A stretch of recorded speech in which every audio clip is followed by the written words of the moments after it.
Now, alam naman natin na sikat ang dagit, mangga, dito sa Cebu. Pero talagang binabalik-balikan ko dito, yung kanilang lechon.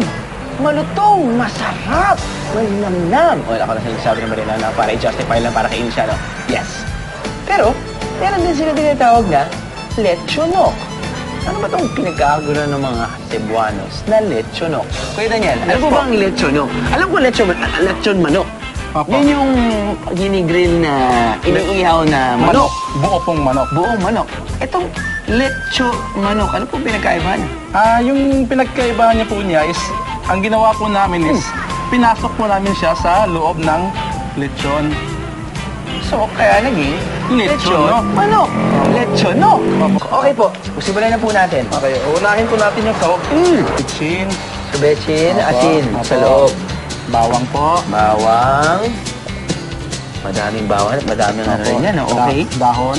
Dahon na laurel. At saka Oo. yung sibuyas na buo. Sibuyas. Onion leeks. Ano tawag yung salad? Sibuyas po yan. Ay, sibuyas. Dahon. Dahon ng sibuyas. At saka ito pong pinakauli, yung onion. pinaka-starring natin. Ito yung starring natin. Ito, manok na yan. Ordinary manok na yan. Opo. Ito po yung pinaka-main ingredient natin. So, when two become one, ang manok pati lechon ngayon, o Opo. baboy. No? Opo. Wow. Iba na yung relationship nila ngayon, no? Opo. Mag-asawa na po sila. Close to the pig's heart. Oo. Tapos tinatahi ngayon. Siyempre, Opo, kailangan matakpan. Matakpan naman Oo, siya. oo.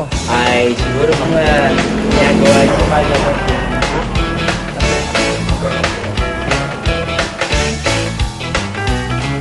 Yan. Ay. So, Kuya Daniel, gano'ng tagal yung pagluto? 1.5 hour po siya. 1.5 hour. Habang hinihintay nating maluto ang lechonok, matakam na muna tayo sa isa pang lechon with a twist. Boneless lechon. Wow! Natanggal daw muna ang buto sa tiyan ng baboy at saka nilalagyan ito ng mga special ingredients bago irolyo at tahiin. Ano-ano ang mga special ingredients? Secret! When you buy the boneless, there's no more bones. I'm sure it will be cheaper. Umabot ng 480 pesos ang isang kilo ng boneless lechon. Medyo may kamahalan pero pag inisip mo, sulit na rin dahil ang boneless lechon ay 70% meat at 30% fat lamang.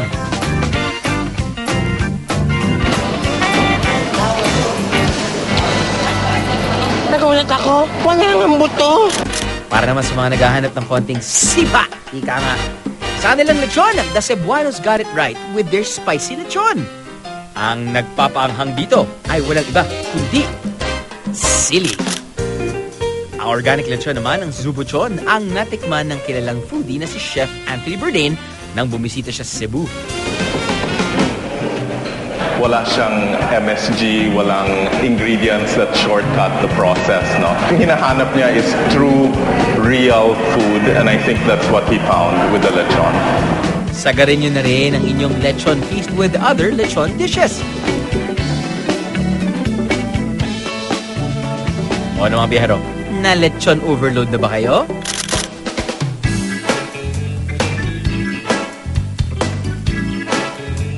Okay, kuya. Mukhang na-unplug na natin, no? Oo nga po eh. So, ano pong susunod natin gawin? Parang gusto ko nang dakmain tong baboy. Ay, excellent siya na to. Palalabasin na natin yung manok. Nakalimutan ko yung manok. Inisip ko lang yung lechon. Sorry. Okay, palabasin na natin yung manok. Palalabasin natin yung manok. Opo. Ayan na si ate. Wow. Aha. Wow. Lumabas din siya. Now, ito yung gusto ko malaman. Ano mas masarap dyan? Yung lechon o yung manok? Pareho po sila. Pareho sila masarap. Ayan na. Parang hindi mo na kailangan ng kanin eh. Ubusin mo na talaga itong buo. Parang pwede nang gawin pabango eh, no?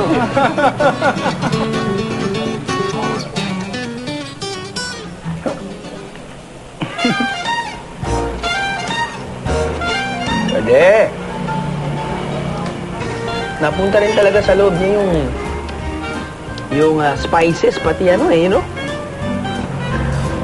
Siguro magandang gawin. Kunin yung manok, lagay mo yun sa manok. Kumuha pa tayo ngayon ng baboy. Ilagay pa natin yung sauce. Sorry, Anthony Bourdain. Hindi mo ito nalasahan, Chong. Nalasahan mo, yes, the best roasted pig in the world, dito sa Cebu, pero hindi mo nalasahan yung combination ng best roasted pig and chicken in the world. Ah. Oh.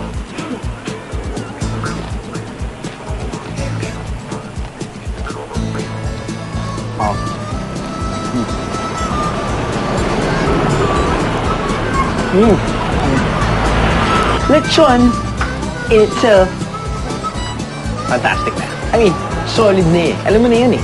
Natikman nyo na to, guys. Pero you add a bit of chicken pa, lalo na yung, of course, sorry, you're looking for taste eh, di ba? So yung kukunin mo, yung buhay mo, white meat ah, kukunin mo yung dark meat ng manok para mas may lasa.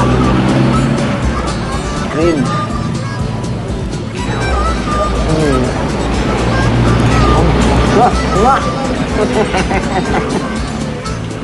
Manok, dark meat, lechon, balat ng lechon. Ito yung legit na sandwich.